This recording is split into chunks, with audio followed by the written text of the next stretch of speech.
96મો question છે November 2025ના માસના કેલેન્ડરના આધારે બાળકોની સંખ્યાની પેટર્ન શીખવવી છે. તો નીચે પૈકી કઈ પેટર્ન શીખવી શકાય? તો નીચે પૈકી જે ડી આપેલી છે +or-1 +or-6 +or-7 અને +or-8ની પેટર્ન શીખવી શકાય. તો રાઈટ આન્સર છે ડી. 97મો ક્વેશ્ચન છે દિલીપને 1 સેન્ટીમીટર માપના 4000 નંગ પાસા એક વેપારીને મોકલવા માટે 4000 નંગ સમાય તેવું લંબઘન ખોખું છે, જેમાં પાસાઓ ગોઠવીને પેક કરી દીધા છે. લંબઘન ખોખાનું માપ 20 સેમી બાય 10 સેમી બાય A સેમી છે. તો ખોખા એનું માપ કેટલું હશે? તો ખૂબ જ એકદમ સરળ ક્વેશ્ચન છે, ખૂબ જ ઇઝી ક્વેશ્ચન છે. તમે સૂત્ર યાદ રાખો તો તમને આ એક્ઝામ્પલ આવડી જાય. જોઈ લઈએ.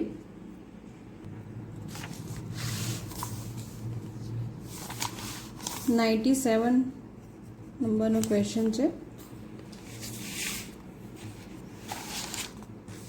પહેલાં તો શું આપ્યું છે કે દિલીપને 1 સેમીના માપના 4 નંગ પાસા. તો 1 સેમીના માપના પાસાનું ઘનફળ પહેલાં તો આપણે શોધવું પડે. તો 1 સેન્ટીમીટર માપના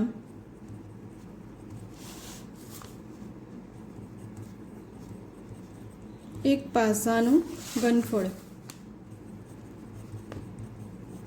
બરાબર LBH એટલે 1 સેન્ટીમીટર છે એટલે 1 ગુણ્યા 1 ગુણ્યા 1 ઘન સેમી. તો 1 ઘન સેમી આપણને આન્સર મળે. તો એવા કેટલા છે? 4000 પાસાનું ઘનફળ શોધવાનું છે. તો 4000 પાસાનું કુલ ઘનફળ બરાબર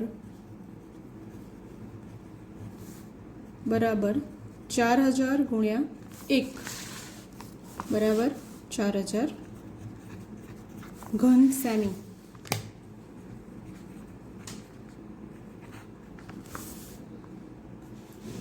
હવે આપણે શું શોધવાનું છે? લંબઘન ખોખાના માપ આપેલા છે, એમાંથી એક માપ આપ્યું નથી, A સેમી આપેલું છે. તો એનું માપ આપણે શોધવાનું છે. તો આપણી પાસે લંબઘનનું ઘનફળ આપણને મળી ગયું છે 4000 ઘન સેન્ટીમીટર.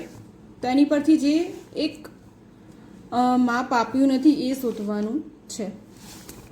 તો લંબઘનનું ઘનફળ બરાબર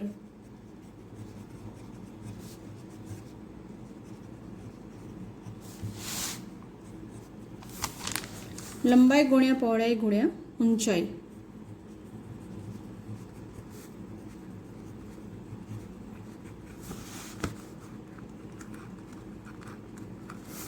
બરાબર આપણી પાસે આપેલું છે 20 સેન્ટીમીટર ગુણ્યા 10 સેન્ટીમીટર ગુણ્યા A સેન્ટીમીટર. આપણે એ જે છે એ શોધવાનું છે ને આપણી પાસે લંબઘનનું કુલ ઘનફળ કેટલું આપણે હાલ શોધ્યું એ 4000. બરાબર. તો સાદુરૂપ જ આપવાનું છે. આ જે 20 અને 10 છે આપણે 4000ની નીચે લાવીશું અને એ જે છે એની આપણે સૂત્ર કરતાં બનાવીશું. તો 4000 ભાગ્યા 20 ગુણ્યા 10 બરાબર અહીંયા શું છે? એ 0 છે, 2 ઉપર નીચે આપણે ડિલીટ કરીશું. તો એનું માપ આપણને મળે છે 40 સેન્ટી. અને હા, અને ભાગ્યા 2 છે અહીંયા, આ બંને છેદ ઉડાડતા નીચે 2 વધે છે. તો એ બરાબર 40 ભાગ્યા 2 બરાબર 20 સેન્ટીમીટર. તો એ બરાબર આપણને મળી જાય છે 20 સેન્ટીમીટર. તો આપણી પાસે જે આન્સર છે ડી, જે ઓપ્શન છે 20 સેન્ટીમીટર એ રાઈટ આન્સર છે. 98 નંબરનો ક્વેશ્ચન એલ આકારના બ્લોકને દરેક સપાટી પર જુદા જુદા રંગ કરવા છે. કેટલા જુદા જુદા રંગોની પસંદગી કરવી પડશે? તો એલ આકારની સપાટી માટે ટોટલ 8, તેની આજુબાજુ થઈને 8 રંગ કરવા પડે. તો રંગોની પસંદગી માટે 8 રંગ પસંદ કરવા પડે. 99 નંબરનો ક્વેશ્ચન સિરીઝ આપેલી છે. તો 8, 12, 16, 20 શ્રેણીનું 98મું પદ શોધો. તો એક સમાંતર શ્રેણીનું એક્ઝામ્પલ છે. તો સમાંતર શ્રેણીનો તમને સૂત્ર આવડતું હોય તો તમે સીધા એમાં કિંમત મૂકીને જવાબ શોધી શકો છો. તો જોઈ લઈએ એનું સાદુરૂપ કેવી રીતે છે. 99 નંબરનો ક્વેશ્ચન. તો સમાંતર શ્રેણીનું જો એનમું પદ કોઈ પણ શોધવાનું હોય તો એનું સૂત્ર શું છે? an બરાબર a plus n minus 1 d. તો આપણને શ્રેણી આપેલી છે, એમાંથી આપણે જે a n શું છે એ આપણે જોઈ લઈએ.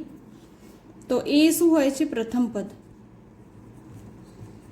પ્રથમ પદ એ કેટલું આપેલું છે આપણને શ્રેણીમાં? 8 આપેલો છે. એના પછી તફાવત કેટલો છે?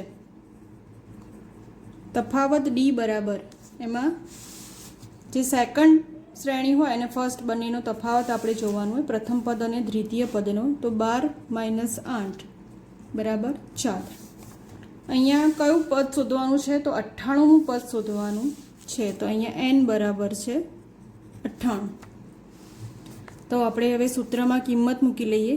એ n બરાબર a plus n minus 1 d. એ 98, કારણ કે આપણે 98મું પદ શોધવાનું છે. એ કેટલો છે? 8 વત્તા n કેટલો છે? 98 માઇનસ 1 d. તફાવત કેટલો છે? 4 બરાબર 8 પ્લસ 98 માઇનસ 1 એટલે 97 ગુણ્યા 4. હવે તમને ભાગુ સબા એ તો તમને ખ્યાલ હોવું જોઈએ. ભાગુ સબા એટલે ભાગાકાર, ગુણાકાર, સરવાળો, બાદબાકી. કંઈ પણ સાદુરૂપ હોય એના પહેલાં શું થાય? પહેલાં ભાગુ સબા સૂત્ર યાદ રાખવાનું. સૌપ્રથમ પહેલાં ભાગાકાર થાય, એના પછી ગુણાકાર, પછી સરવાળો, પછી બાદબાકી. તો પહેલાં અહીંયા ગુણાકાર થશે, એના પછી સરવાળો થશે. તો 8 વત્તા 388 બરાબર 396. તો એ 98 બરાબર 98મું પદ આપણને મળે છે 396. તો રાઈટ આન્સર છે આપણો ડી 396. 100 નંબરનો ક્વેશ્ચન. આકૃતિમાં દર્શાવ્યા મુજબનું ખેતર આપેલું છે. તે ખેતરનો એક લગ્નમાં તેના લંબચોરસ ભાગનો ઉપયોગ કરવો છે. તો તે લંબચોરસ ભાગમાં કાર્પેટ પાથરવા માટે કેટલી કાર્પેટની જરૂરિયાત પડે? તો લંબચોરસ આપેલો છે. તો આ જે ખેતર છે એમાં લંબચોરસ ભાગનો જ ઉપયોગ કરવાનો છે, બરાબર. તો લંબચોરસ ભાગનો ઉપયોગ કરીને કાર્પેટ કેટલી જોઈએ એ આપણે શોધવાની છે. તો 100 નંબરનો ક્વેશ્ચન છે આ.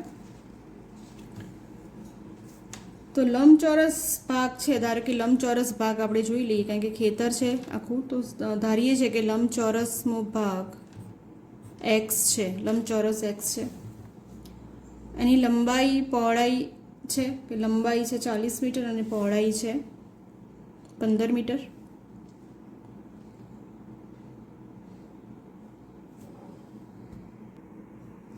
તો લંબચોરસ ભાગનું ક્ષેત્રફળ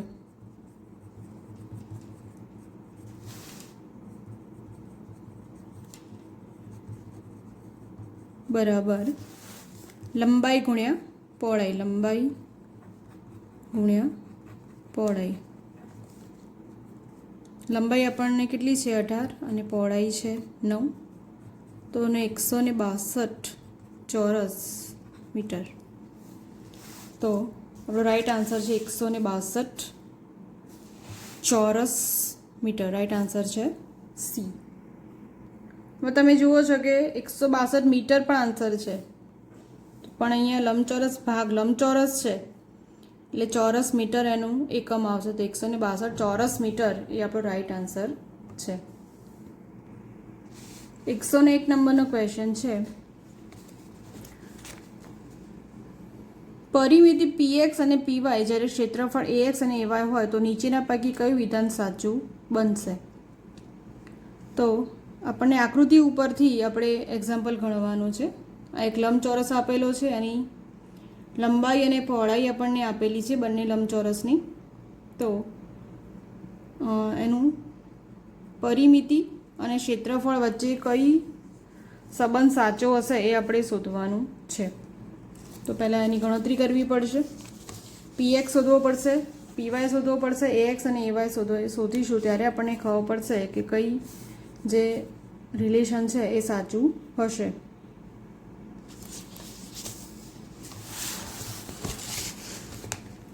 તો 101 નંબરનો ક્વેશ્ચન. તો એક્સ માટે, એક્સ જે લંબચોરસ છે એના માટે લંબાઈ અને પહોળાઈ બંને આપણને આપેલી છે. તો પરિમિતિ આપણે શોધીશું. એની પરિમિતિ છે px, એક્સ છે એટલે આપણે px લખ્યું છે. એનું સૂત્ર છે 2l વત્તા b, લંબાઈ વત્તા પહોળાઈ.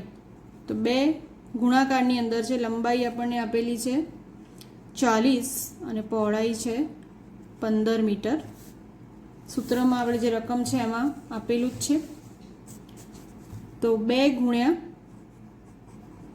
55 બરાબર 110 મીટર. એવી રીતે આપણે વિસ્તાર એનો શોધી લઈએ. એ એક્સ બરાબર લંબાઈ ગુણ્યા પહોળાઈ બરાબર છે 600 મીટર સ્ક્વેર. એવી રીતે વાય માટે શોધી લઈએ. આ એક્સ માટે હતું એવું આપણે વાય માટે શોધીશું. પરિમિતિ વાય માટે પરિમિતિ બરાબર પી વાય બરાબર 2 ગુણ્યા એલ વત્તા બી બરાબર 2 ગુણ્યા એની લંબાઈ અને પહોળાઈ છે 30 વત્તા 20 બરાબર 2 ગુણ્યા 50 બરાબર 100 મીટર. એવી રીતે એનો વિસ્તાર શોધી લઈએ. એ વાય બરાબર એલ ગુણ્યા બી બરાબર 30 ગુણ્યા 20 બરાબર એ પણ છે 600 મીટર સ્ક્વેર. તો તમે પીએક્સની પરિમિતિ કેટલી છે 110 અને પીવાયની પરિમિતિ છે 100 મીટર. તો શું સૂત્ર થાય છે પીએક્સ અને પીવાય પરથી? PX is greater than PY. PX મોટો છે પીવાય કરતાં, બરાબર. અને જે એવાય છે અને એએક્સ એ બંને સરખા છે. આ પણ 600 મીટર સ્ક્વેર છે અને આ પણ 600 મીટર સ્ક્વેર છે. તો એએક્સ ઇઝ ઇક્વલ ટુ એવાય. તો પીએક્સ એ મોટો છે અને એએક્સ અને એવાય બે સરખા છે. તો આપણે ઓપ્શનની અંદર આપેલું છે કે પીએક્સ ઇઝ ગ્રેટર દેન પીવાય અને એક્સ ઇઝ ઇક્વલ ટુ એવાય એ આપણો રાઈટ આન્સર છે. તો પીએક્સ પીવાય જે ચારેય જે કિંમતો છે આપણે શોધવી પડે. એના પરથી આપણને ખ્યાલ આવે કે સાચું શું છે. 102મો ક્વેશ્ચન આપણે જોઈએ. જો વાય બરાબર x plus 2 upon x plus 1 y is not equal to 1 તો એક્સ બરાબર કેટલા? 102મો ક્વેશ્ચન.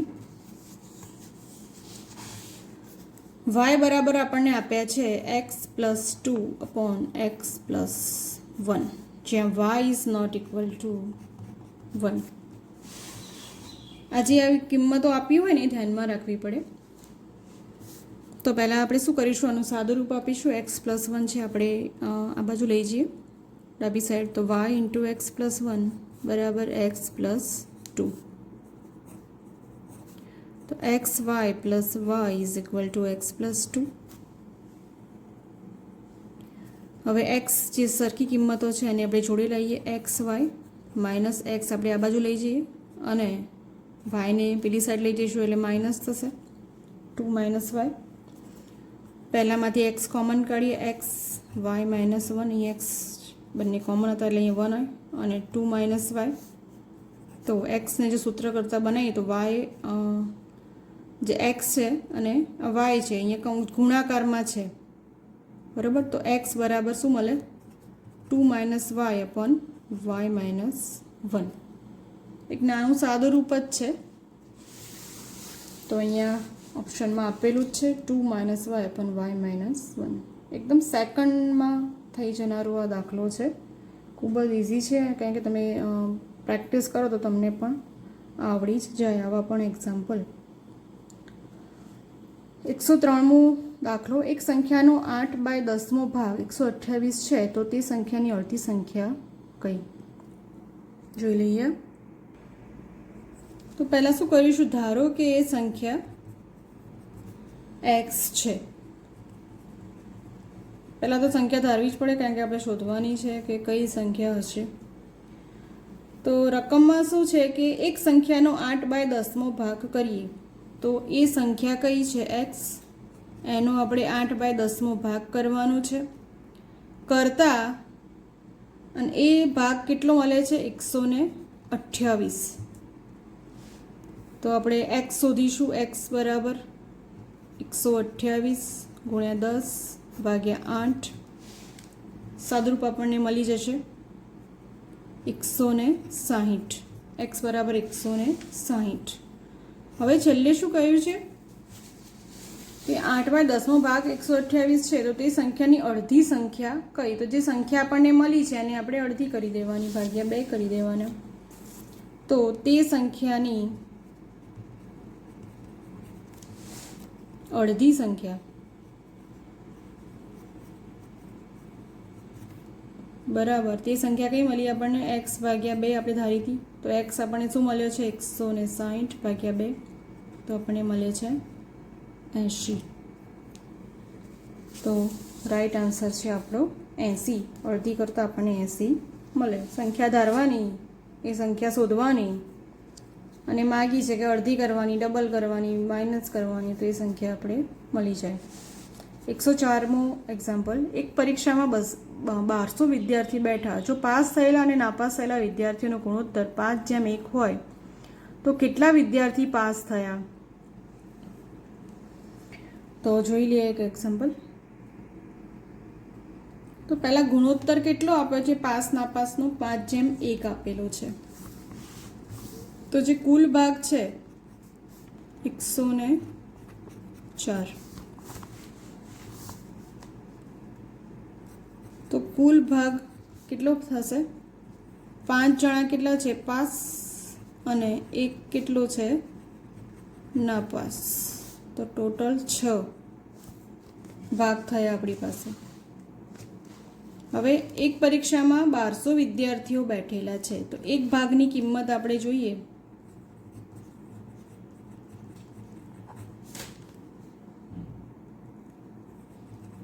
કિંમત બરાબર કુલ વિદ્યાર્થીઓ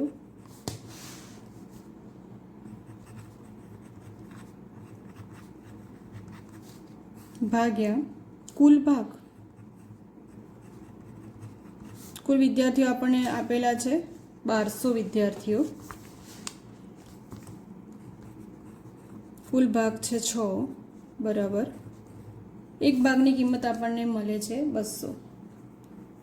તો કેટલા વિદ્યાર્થી પાસ થયા હશે? આપણે શું શોધવાનું છે? પાસ વિદ્યાર્થીઓ શોધવાનું છે. તો પાસ કેટલો છે? 5. 5મો ભાગ છે અને એક ભાગની કિંમત આપણે મળી ગઈ છે. તો આપણે પાસ થયેલા વિદ્યાર્થીઓની સંખ્યા શોધવાની છે. પાસ થયેલા વિદ્યાર્થીઓની સંખ્યા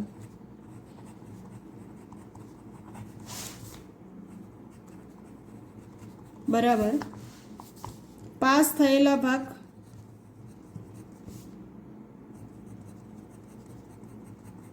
ગુણ્યા એક ભાગની કિંમત બરાબર પાસ થયેલાનો ભાગ કેટલો છે? 5:1 5 પાસ થયેલા છે ગુણ્યા આપણને એક ભાગની કિંમત મળી છે 200. તો પાસ થયેલા વિદ્યાર્થીઓ 1200માંથી 1000 વિદ્યાર્થીઓ પાસ હશે. તો રાઈટ આન્સર છે આપણો ડી, 1000 વિદ્યાર્થીઓ. 105. એક દુપટ્ટો 2 મીટર અને 15 સેમી લાંબો તથા 75 સેમી પહોળો છે. તો તેની બોર્ડર ડિઝાઇન કરવા માટે કેટલી લાંબી લેસ પટ્ટી જોઈએ? તો આમાં ગ્રીસિંગ માર્ક આપેલા છે. આમાં જે ઓપ્શન છે એમાંથી એક પણ રાઈટ આન્સર નથી. તો એ આમાંથી તો એક પણ રાઈટ આન્સર નથી, પણ આ દાખલો હું ગણાવવાની તમને પ્રયત્ન કરીશ કે જે રાઈટ આન્સર છે એ તમને ખબર પડે, કેવી રીતે દાખલો ગણવો એ પણ તમને ખબર પડે. તો એક દુપટ્ટા 2 મીટર ને 15 સેમી લાંબો અને 75 સેમી પહોળો છે. તો લંબાઈ એની કેટલી છે? લંબાઈ બરાબર 2 એકમોમાં આપેલી છે, 2 મીટર અને 15 સેન્ટીમીટર. તો આપણે સેન્ટીમીટરમાં ફેરવીશું, કારણ કે જે પહોળાઈ છે એ સેન્ટીમીટરમાં આપી છે એટલા માટે. કાં તો બંનેને અલગ પહોળાઈને તમે મીટરમાં ફેરવી શકો છો, જેમ તમારે ફેરવવું હોય એમ. તો 2 મીટર ને 15 સેન્ટીમીટર, તો 215 સેન્ટીમીટર. અને પહોળાઈ છે 75 સેન્ટીમીટર જે આપેલી છે.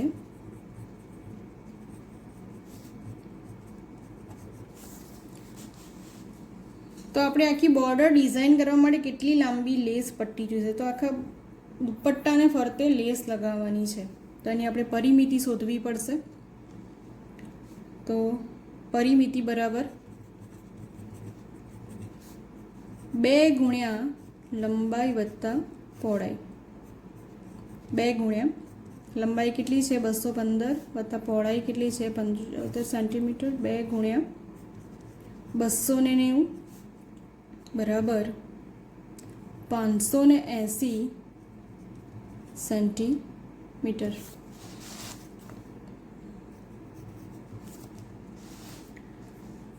પાંચસો ને 80 સેન્ટીમીટર આપણે મીટર અને સેન્ટીમીટરમાં ફેરવવાના છે. પાછું જ 580 સેન્ટીમીટર હોય તો કેટલું લખાય? 5 મીટર અને 80 સેન્ટીમીટર, અથવા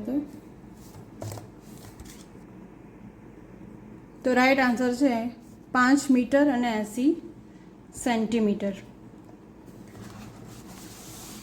તો આમાંથી એક પણ રાઈટ આન્સર આપ્યો નથી, એટલે આ ગ્રેસમાં જાય છે આ માર્ક.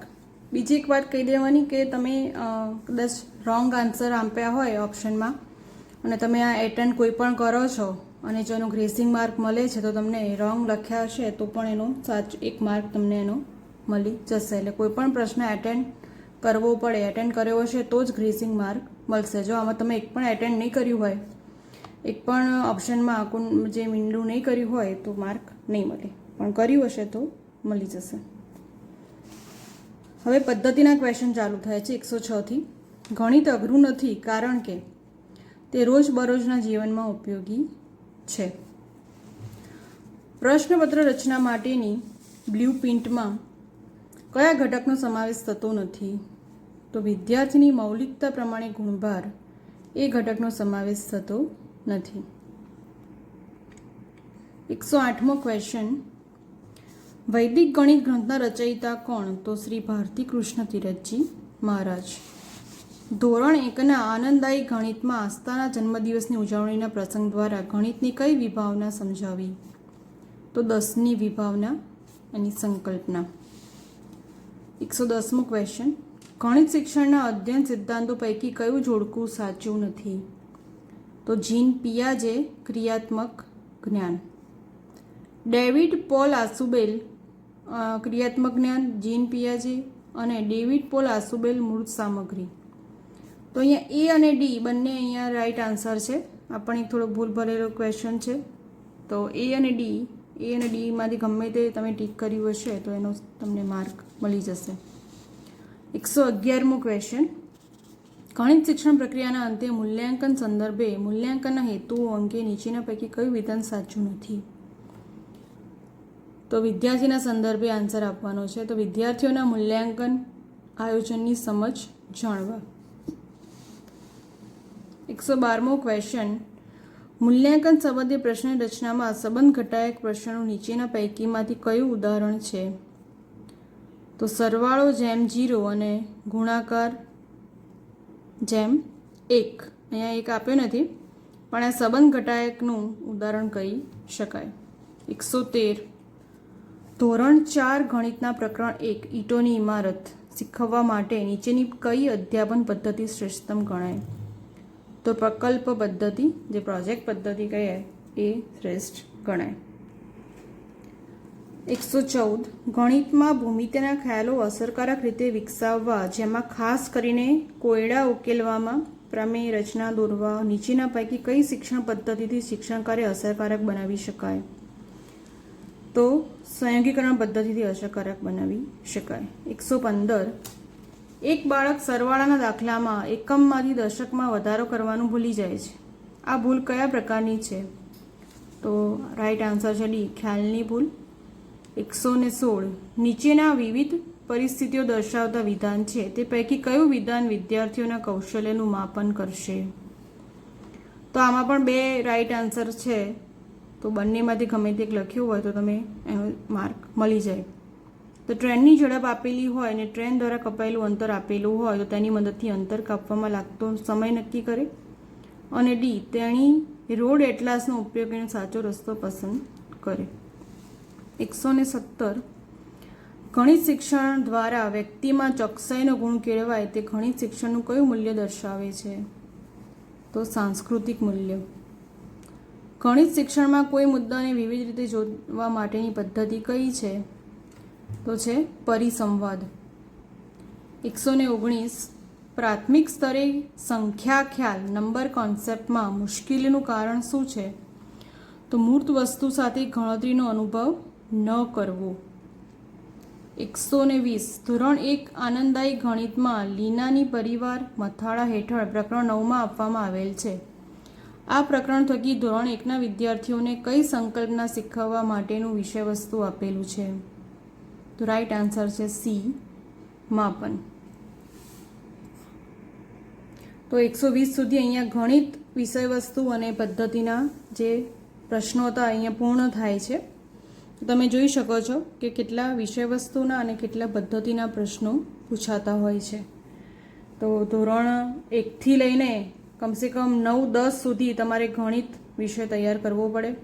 એ કઠિનતા મૂલ્ય 9-10 સુધીનું હોય છે અને એવી રીતે પદ્ધતિના પ્રશ્નો પણ તૈયારી કરવી પડે, તો જ આખું ગણિત વિષયની અંદર તમે સારા એવા માર્ક લાવી શકો છો. તો આશા છે કે આ વિડીયો તમને ઉપયોગમાં આવશે. ફરીથી મળીએ નેક્સ્ટ વિડીયોમાં. પર્યાવરણ જે સબ્જેક્ટ છે એના જે ક્વેશ્ચન બાકી છે, છેલ્લા ક્વેશ્ચન, તો પાછી જે નેક્સ્ટ વિડીયો આવશે એની અંદર એ ક્વેશ્ચન આપણે સોલ્યુશન જોઈ લઈશું. તો મળીએ નેક્સ્ટ વિડીયોમાં. ત્યાં સુધી જય હિન્દ, વંદે માતરમ.